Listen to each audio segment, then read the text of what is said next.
Hello everyone, আমার নতুন YouTube চ্যানেলে তোমাদের সবাইকে স্বাগত। তো আমার ইউটিউব চ্যানেলে 100 ক্রস করে গেছে, তোমরা সবাই জানো। আর আমি অল্পতেই খুব খুশি হই। আমি সবসময় বলেছি তোমাদেরকে, আমি তোমাদের সাথে একটা জিনিস শেয়ার করতে চাই। সেটা হলো যে আমি বলেছিলাম, আমি অনেক ভিডিওর শেষে আমি তোমাদেরকে বলেছি যে আমার চ্যানেলটা সাবস্ক্রাইব করার জন্য, কারণ আমার ডার্ক ফেসটা যদি তোমরা শুনতে চাও তো তার জন্য 100 হয়ে গেছে। তো এবার আমি আমার ডার্ক ফেসটা তোমাদের সাথে শেয়ার করছি। ডার্ক ফেসটা এটাই হলো যে তোমরা আমার অনেক ভিডিও দেখেছো, অনেক মানে অনেক, মানে প্রায় আমি 55 থেকে 56খানা ভিডিও ছেড়েছি, শর্টস বলো বা বড় ভ্লগ বলো। সেই সবগুলোতে মানে তোমরা আমার ফ্যামিলির সবাইকে দেখেছো। আমি সবাইকে যতটা পেরেছি চেষ্টা করেছি, বন্ধু বান্ধবদের কথাও বলেছি, আমার বাবা, ভাই, দাদু, ঠাকুমা, দাদু, দিদা, মামার বাড়ির লোকেদের কথা, দেন নয়নের কথা, ওর বাবা মার কথা, আমি সবার কথাই বলেছি। কিন্তু হয়তো কোনোদিন আমি নিজের মায়ের কথা বলিনি। তো আমি আজকে মায়ের কথাটাই তোমাদের সাথে শেয়ার করব, যেটা আমার ডার্ক ফেস 2024-এর। মানে কি বলবো, আমি তোমাদেরকে বলে বোঝাতে পারছি না। সেটা হলো মানে আমার মা অসুস্থ ছিল। অসুস্থ ছিল মানে 2020-তে, মানে 2020-তে, সরি, 2020-তে আমার মা অসুস্থ হয় 2 জানুয়ারি। রাত্রিবেলা আমার মা খুবই অসুস্থ হয়ে যায়। অসুস্থ হয়ে যায় মানে রক্ত বমি, রক্ত পটি হয়। তো আমরা বুঝতে না পারে হসপিটালে অ্যাডমিট করি, বেলভিউ হসপিটালে। তো সেইখানে নিয়ে যাওয়া হয়। দেন ওখানে বলা হয় মার লিভারের প্রবলেম আছে। ওখানে ডাক্তার মনোজ আগরওয়াল আমার মার ট্রিটমেন্ট করছিল, বড় গ্যাস্ট্রোলজির ডাক্তার উনি। তো উনি ট্রিটমেন্ট করছেন। উনি বললেন যে আমার মায়ের বড় অসুখ হলো যে ওনার সিরোসিস অফ লিভার। এই ব্যাপারে আমি বেশি কিন্তু কিছু জানি না, তোমরা যদি কেউ জেনে থাকো প্লিজ আমাকে কমেন্ট করে বলো।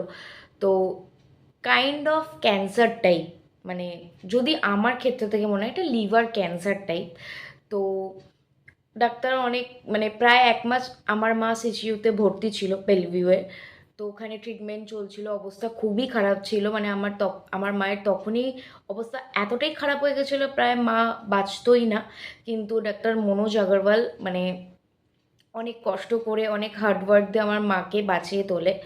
তো সেই 1 মাসটা ছিল প্রায় মানে কি বলবো, মানে অন্ধকার মতো। মানে ভাবিনি যে মা রিকভার করবে, আর করেও ছিল। আমার মায়ের মনের জোর খুবই ছিল, বলতে গেলে আমি বলবো আমার মায়ের মনের জোর সত্যি খুব বেশি। মানে আমার বা আমার ফ্যামিলির অত কারোর মনের জোর নেই যত না আমার মায়ের ছিল। তো আমার মা রিকভার করলো। করার পর আমি আর আমার ভাই একটা ডিসিশন নিই, সেটা হলো যে আমার মা আমার দাদু দিদার কাছে, মানে ওর বাবা মার কাছেই থাকতো, নিজের বাবা মার কাছে। কারণ আমাদের বিজনেস ফ্যামিলি, আমাদের লেটে খাওয়া দাওয়া হতো, লেটে ঘুম হতো। তো যার জন্য মায়ের ওটা ঠিক ছিল না, কারণ মায়ের ওটা হয়েছিল ওই অনিয়মে খাওয়া দাওয়া, রাস্তার ফুড খাওয়া, মানে যেগুলো বাজে তেলে হয়, তোমরা জানো সেগুলো। তো যার জন্য সিরোসিস অফ লিভার এই যে রোগটা মায়ের হয়েছিল। তো তারপর তো মা মামার বাড়িতে থাকতো, রেস্ট্রিকশানে থাকতো। মায়ের হাই সুগারও ছিল, হেপাটাইটিস বি, অনেক কিছু মায়ের রোগ ছিল। তো সেগুলো সব কিছুই ট্রিটমেন্ট হয় আস্তে আস্তে। তো মা বাড়িতে থাকলো, রেস্ট্রিকশানে থাকতো। আমার দাদু দিদা মাকে খুব নজরে রাখতো, খুব সাবধানে রাখতো। মা এখানেও আসতো আমাদের কাছে। আমরা এখানে বাবা আর দাদুর কাছে থাকতাম, আমি আর ভাই। ঠাকুমা তো অনেক দিন আগেই মানে চলে গেছে, আমি বলেছিলাম 2011-এ আমার ঠাকুমা চলে যায় 6 ফেব্রুয়ারি। আর দাদু মারা যায় এই রিসেন্ট, বলতে গেলে বলবো 2024-এর 6 জানুয়ারি আমার দাদু মারা যায়। তো আমার মা বেশ ভালোই ছিল, সব কিছুই মানে ভালোই চলছিল। যে ডাক্তার দেখানো, আমার দাদু ডাক্তার দেখাতো, সব কিছু করতো, রেস্ট্রিকশানে রাখতো, খাওয়া দাওয়া সব কিছু, ঘুম, সব কিছু মায়ের ঠিকঠাকভাবেই মেনটেন হতো।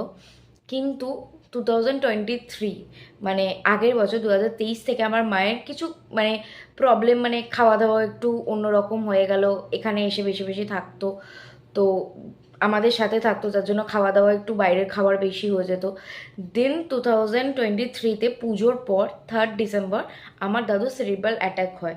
তো যার জন্য আমার দাদু 1 মাস মানে প্রায় 3 ডিসেম্বর থেকে 5 জানুয়ারি অবধি 2024-এর হসপিটালে অ্যাডমিট ছিল, আর খুবই অবস্থা খারাপ ছিল। তো তারপর তো আমার দাদু 1 মাস মতো বেঁচে মানে বেঁচে থাকার পর আমার দাদু মারা গেল 6 জানুয়ারি 2024-এ, এই বছরের একদম ফার্স্ট দিকে। তো তারপর তো বাঙালিদের যেরকম নিয়ম হয় তোমরা তো জানোই, মানে কি বলবো, মানুষ মারা গেলে তার যে অসুচ ছেলে বৌমাকে নিতে হয়, তো আমার বাবা মা সেটা নিয়েছিল। কিন্তু আমি আর আমার ভাই আমার মাকে বারণ করেছিলাম, কারণ আমার মা অসুস্থ ছিল বলে, যে ঠিক আছে বাবা নিচ্ছে নিক, তোমাকে নিতে হবে না। কিন্তু কিছু করার নেই, ওই যে নিয়ম, নিয়মের বাইরে মা বললো না আমি নিয়ম করব। তো ঠিক আছে চলো, মা নিয়ম করলো। তো নিয়ম করার পর কি হলো, মানে তেল ঘি লুচি ময়দা হ্যান ত্যান খাওয়া দাওয়া হলো।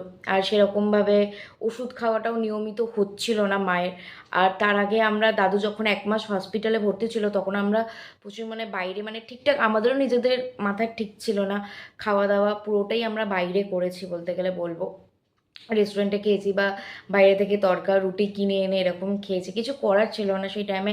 আমাদের মেন্টালিটিটাও মানে ঠিক এই চলছিল না, মানে মাথাটাও ঠিক ছিল না। দাদুকে বাঁচানোর জন্য আমরা মানে খুবই চেষ্টা করেছিলাম, কিন্তু পারিনি। যাই হোক, ওনার বয়স হয়েছিল 82। তো দাদু তো চলে যায় 6 জানুয়ারি, তারপর তো ওই নিয়মকানুন মা মানে। দেন দাদুর কাজ হয়ে গেল 17, 18, 19 জানুয়ারি ছিল। তো 18 তারিখ তো শ্রাদ্ধ ছিল, 18 জানুয়ারি আর 19 জানুয়ারি আশপান্না। তো আশপান্নার দিন থেকে আমার মায়ের রাত থেকে খুব জ্বর আসে। তো জ্বর আসার পর রীতিমতো মানে 2-3 দিন ছিল। দেন তারপর মাকে বললাম তুমি এক কাজ করো, তুমি দাদু দিদার কাছে গিয়ে থাকো, ওখানে ডাক্তার দেখাও। তোমার যে ডাক্তার তুমি সেখানে যাও, তাকে গিয়ে জিজ্ঞেস করো যে কি হয়েছে, তোমার যে হেলথ চেক আপ পুরো করো।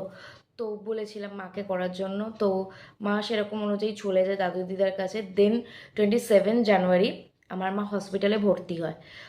আমাদের এখানে ফড়িয়া পুকুর আছে, আমি তো নর্থ কলকাতায় থাকি। ফড়িয়া পুকুরের আমি ঠিক নবজীবন, আই থিঙ্ক নবজীবনে আমার মা ভর্তি হয়। তো ওখানে একটা দিন পুরো থেকে ওখানের মানে সিস্টেম তো আমাদের একদম ভালো লাগেনি। মানে ওখানকার মানে চিকিৎসা একদমই ভালো না, খুবই লেজি। ওরা ঠিকঠাক আমার মায়ের রোগ ধরতে পারছিল না। আমরা বুঝতে পারছিলাম যে আমার মায়ের লিভারের গন্ডগোল, আর যা হয়েছিল লিভার থেকেই হয়েছিল সেকেন্ড টাইম, যেটা এবার হলো। তো ওরা কিছুতেই, ওরা নানা রকম হার্টের রোগ হ্যান ত্যান বলে পেশেন্টকে, মানে আমার মাকে ওখান থেকে বার করে দিল। তো আমরা নিয়ে চলে এলাম অ্যাপেলোতে, যেটা বাইপাসে আছে তোমরা জানো। ওখানে ডাক্তার মহেশ গোয়েঙ্কার আন্ডারে আমার মা থাকে। তো ওখানে উনি আমার দাদুকে বলেছিলেন, মানে আমার মায়ের বাবাকে, যে দেখুন ওনার মানে আমার মায়ের লিভারটা একদমই শেষ হয়ে গেছিলো, মানে কিছু ছিল না। মানে উনি আমার দাদুকে জবাবে দিয়ে দিয়েছিল যে এই পেশেন্ট মানে খুব জোর, মানে 1 থেকে 2 মাস, মানে খুব লাকেলি যদি হয় 3 থেকে 4 মাস বাঁচতে পারে। এটা আমার দাদু আমাদেরকে বলেনি, কারণ আমরা তো আমার মায়ের সন্তান, আমি আর আমার ভাই, ছেলে মেয়ে ভেঙে পড়বো। তো কিছুই বলেনি। তো অ্যাপেলোতে থাকলো। এবার অ্যাপেলোর বিলটাও প্রচুর হয়ে যাচ্ছিলো, যেটা আমার মানে আমাদের মধ্যবিত্ত ফ্যামিলিতে প্রোভাইড করা অতটাও মানে সহজ নয়। প্রায় মানে কি বলবো, প্রায় প্রথম 2 উইকসেই হয়ে গেছিলো 15 lakhs টাইপ। তো যার জন্য ওখান থেকে মাকে সরিয়ে আনতে বাধ্য হলো। তো ওখান থেকে ডাক্তার বলে দিয়েছিল যে বাড়িতে নিয়ে যাওয়া যাবে না পেশেন্টকে, এমন কোথাও একটা রাখতে হবে, হোমে রাখতে হবে, কারণ ফুল ট্রিটমেন্টে থাকবে। মানে ওনার যদি কিছু অসুবিধা হয় সঙ্গে সঙ্গে ডাক্তার নার্স অ্যাভেলেবেল থাকবে সেই মোমেন্টে, সেটা যখন খুশি হতে পারে। তো তার জন্য আমার দাদু, মামাবাড়ি দাদু আমার মাকে নিয়ে এলো স্টার্লিংয়ে, যেটা শ্যামবাজারে আছে, তোমরা জানো স্টার্লিং হসপিটালে। তো মা ওখানে কিছুদিন ছিল। তো দেন মাও বুঝতে পারছিল যে মায়ের শরীরটাও খুব খারাপ করছে ভেতর থেকে। মা বুঝতে পারছিল মায়ের যা কষ্ট হচ্ছিল। তো স্টার্লিংয়ে থাকলো। থাকার পর আমার মা বায়না করলো যে কিছুদিন বাড়ি যাবে, হয়তো কিছু বুঝতে পারছিল আমার মা। তো বাড়ি গেল। বাড়ি যাওয়ার পর মামার বাড়িতে মানে দাদু দিদার বাড়িতে থাকলো। থাকার 2-3 দিন থাকলো। দেন তারপর ওখানে থাকতে পারলো না, কারণ এত কিছু মানে মায়ের তো যখন তখন নার্সের প্রয়োজন, আর মা নিজ থেকে কিছু করতে পারছিল না। আর আমার দিদা দাদুর খুবই বয়স হয়েছে, ওনারা কিছুই করে উঠতে পারছিল না। আর বাড়িতে আয়া তো টাইমে আসবে টাইমে যাবে, তো ওরকমভাবে তো হয় না। একটা পুরো মানে কি বলবো, একটা গার্ডে রাখতে হয়। একটা পেশেন্ট বলতে গেলে এটা পুরো বাচ্চার মতো তাকে দেখতে হয়, সব কিছু তার করতে হয়। তো আমার দিদা দাদু পেরে উঠছিল না। তো আবার আমার মাকে স্টার্লিংয়ে করা হলো, ভর্তি করা হলো। তো স্টার্লিংয়ে ওরা ভর্তি নিয়ে নিল। তো আমার মা থাকলো। তো 1 সপ্তাহ থাকার পর মায়ের 17 মার্চ, 17ই মার্চ, 16ই কি 17ই মার্চ আই থিঙ্ক মায়ের এন্ডোস্কোপি করার কথা ছিল, এবং এন্ডোস্কোপি করে দেখলো যে মায়ের ভেতরের কিছু নেই, লিভারটা পুরো বাস্ট করে গেছে, আর কোনো কিছু মানে সব কিছু সব অর্গান ফেলিওর হয়ে যাচ্ছে আস্তে আস্তে। তো কিছু করার নেই, তো তা আমার দাদুকে বলা হলো সেটা, আমার মামাবাড়ির দাদুকে। তো আমার মামাবাড়ির দাদু বললো তো কী করবো, ডাক্তার বললো দেখুন এই পেশেন্ট আর বেশি দিন নেই, বেশি দিন মানে আজও থাকতে পারে, কালও থাকতে পারে, আবার পরশুও চলে যেতে পারে, মানে কোনো ঠিক নেই। তো আমার দাদু সেই মোমেন্টে ডাক্তারকে বললো যে তাহলে আমি কোথাও ট্রান্সফার করবো, বললো হ্যাঁ সে করতে পারেন, আমি লাস্ট চেষ্টাটুকু করব।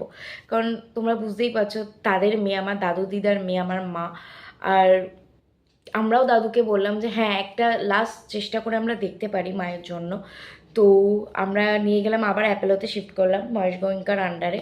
তো ওখানে নিয়ে গেলাম, ওখানেও ডাক্তার বললো, আমি তো বলেইছিলাম অনেক দিন আগেই, মানে মাকে প্রায় 27 জানুয়ারি আমরা এতে নিয়ে গেছিলাম, সরি 28 জানুয়ারি, 27 জানুয়ারি তো নবজীবনে ভর্তি করেছিলাম, 28 জানুয়ারি মাকে তো অ্যাপেলোতে আমরা নিয়ে গেছিলাম।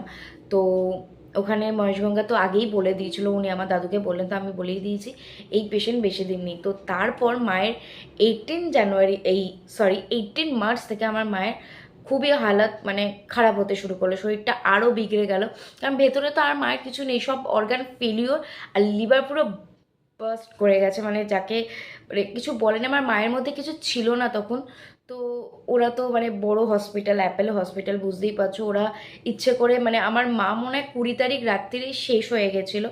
তো ওরা ভেন্টিলেশনে দিল, একটা পুরো দিন টানলো, মানে প্রায় 20 তারিখের মাঝরাত থেকে প্রায় 21 তারিখের মাঝরাত অবধি টানলো।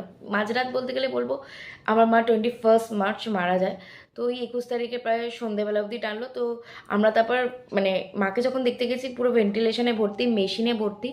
আমার দিদা দাদু যখন আমার মায়ের গায়ে হাত দিয়ে দেখছে, তাদের মেয়ের গায়ে হাত দিয়ে ফুল ঠান্ডা, তখন তারা বুঝতে পারছে যে আমাদের মেয়ে নেই, মানে আমার মা নেই সেই মোমেন্টে। তো তারপরেও তারা বলে যাচ্ছে হ্যাঁ এখনও 5% চান্স আছে, 1% চান্স আছে তার বাঁচার। তো আমরা যা হোক করে বললাম যে না, মনে হচ্ছে আমাদের পেশেন্ট আর নেই, এখান থেকে আর কিছু রিকভার করার নেই। তো সঙ্গে সঙ্গে আমরা বললাম যে আমাদের পেশেন্টকে ছেড়ে দিন, আমরা সঞ্জীবানিতে নিয়ে যাচ্ছি। তো আমার মামার বাড়ি বাগবাজারে, আমি তোমাদেরকে দেখিয়েছিলাম। তো বাগবাজারে সঞ্জীবানিতে নিয়ে এলো, তো ওখানে ডাক্তার দেখলো, দেখে বললো যে না পেশেন্ট আর নেই। তখন বাজে ঠিক রাত্রি 9টা 15। তো তখন 21 জানুয়ারি 9টা 15-তে আমার মা এই পৃথিবী ছেড়ে আমাদের সবাইকে ছেড়ে চলে যায়। মানে আমি যে তোমাদেরকে এই কথাটা বলছি, মানে মনে অনেকটা মানে মনকে অনেকটা স্ট্রং রেখে, অনেকটা শক্ত রেখে বলছি, নিজের ডার্ক ফেসটা তোমাদের সাথে শেয়ার করব বলেই বলছি, মানে কিছু বলার নেই। মানে এত তাড়াতাড়ি এত কম বয়সে নিজের মাকে হারিয়ে ফেলবো কোনো দিনও ভাবতে পারিনি, কোনো দিনও না। মানে এত তাড়াতাড়ি মা চলে যাবে, আর সব থেকে বেশি আমাদের কাছে মানে কষ্টের হলো মানে দাদু চলে গেল 6 জানুয়ারি, মানে আমার বাবার বাবা। আর আমাদের মাও চলে গেল তার 1.5 মাসের মাথায়, একদম মার্চ মাসেই। মানে আমি আর ভাই তো কোনো দিন ভাবতে পারিনি, আর আমি আমার মায়ের প্রথম সন্তান। তো সেই জায়গা থেকে আমি তো কোনো দিন ভাবতে পারিনি আমি যে তোমাদের সাথে ভিডিওটা এখানে বলছি, তোমাদেরকে যে এখানে তোমাদের সাথে আমি যে আমার মায়ের স্টোরিটা আমি শেয়ার করছি, আমার মায়ের ছবি সামনেই লাগানো, আমি তোমাদেরকে দেখাবো একটু বাদে। আমার মা মনে হচ্ছে আমার দিকে তাকিয়ে আছে, এরকম একটা ফিল হচ্ছে, মানে মাও শুনছে হয়তো এই ঘটনাটা। আমি মনে করি আমার মা এখনও আছে, আমাদের সাথেই আছে, যাই করি না কেন মা আমাদেরকে আশীর্বাদ করছে সব জায়গা থেকে। তো এই ডার্ক ফেসটা আমি তোমাদের সাথে শেয়ার করার ছিল। তো অনেকটা কষ্ট নিয়ে তোমাদেরকে বলছি, মনে হচ্ছে এক্ষুনি আমি কেঁদে ফেলবো, কিন্তু মনকে শক্ত রাখতে হবে। অনেকটা ভেঙে পড়েছিলাম, অনেকটা, আর আজকে নিজের পায়ে দাঁড়াতে হবে। মাও চায় আমি নিজের পায়ে দাঁড়াই, দাঁড়িয়ে একটা জায়গায় স্টেবল হই। ভাইও নিজের পায়ে দাঁড়াক, ভাইও হোটেল ম্যানেজমেন্ট পড়ছে। মা অনেক কষ্ট করে ভাইকে হোটেল ম্যানেজমেন্ট পড়িয়েছে, আমারও পড়ার ইচ্ছে ছিল কিন্তু আমি করিনি, কারণ মধ্যবিত্ত ফ্যামিলি, দাদুর মানে একটু পয়সার প্রবলেম হয়ে যাচ্ছিলো, টাকার প্রবলেম হয়ে যাচ্ছিলো। দেন আমি পড়বো, দেন তারপর ভাই ছিল, আর ভাই পড়ছে, তো অনেকগুলো টাকার ব্যাপার। তো যার জন্য আমি বললাম যে না, আমি নর্মাল কলেজ থেকে গ্র্যাজুয়েশন করছি, দেন তারপর নিজের পায়ে দাঁড়াবো। তো এখানে ভাই করলো। তো যাই হোক, ভাইয়ের মধ্যে দ্বারা আমার স্বপ্নটাও পূরণ হয়ে গেল। ও তো করছে, ও শেফ হওয়ার জন্য পড়ছে, কালিনারি সায়েন্স পড়ছে। তো মায়ের স্বপ্ন পূরণ হোক, আমি এটাই চাই। আর আজ মা তো আমাদের মধ্যে নেই, মা যেখানেই থাকুক ভালো থাকুক, আমাদেরকে আশীর্বাদ করুক, দুই ভাই বোন যেন খুব বড় হই, মানুষের মতো মানুষ হতে পারি, এটাই আমি চাই। তো এটাই ছিল আমার ডার্ক ফেক্ট, যেটা তোমাদের সাথে আমি শেয়ার করলাম। সব ভিডিওতে ফ্যামিলির সবাইকে দেখো, আমার মাকে দেখতে পারো না। তো এটাই ছিল আমার মায়ের স্টোরি, যেটা অনেক দিন ধরে মানে জমা ছিল।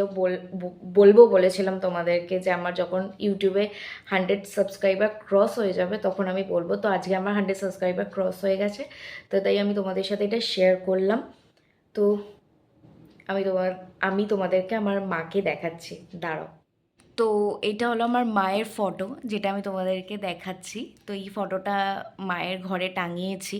তো আমার ঘরটা একটু অগোছালো বলে আমি ভালো করে দেখাচ্ছি না, যখন পরিষ্কার করে নেব তখন নিশ্চয়ই দেখাবো। আমার মা এটা। তো ভিডিওটা আমি এখানে এন্ড করব। তো আমি সব কিছুই তোমাদেরকে বললাম, প্লিজ তোমরা পুরো ভিডিওটা দেখলে মন দিয়ে। তো আর কিছু যদি জানার থাকে তোমরা আমাকে কমেন্ট করে মানে বলতে পারো, আমি নিশ্চয়ই তোমাদেরকে বলবো। যতটুকু আমার তরফ থেকে বলার ছিল আমি বলে দিয়েছি।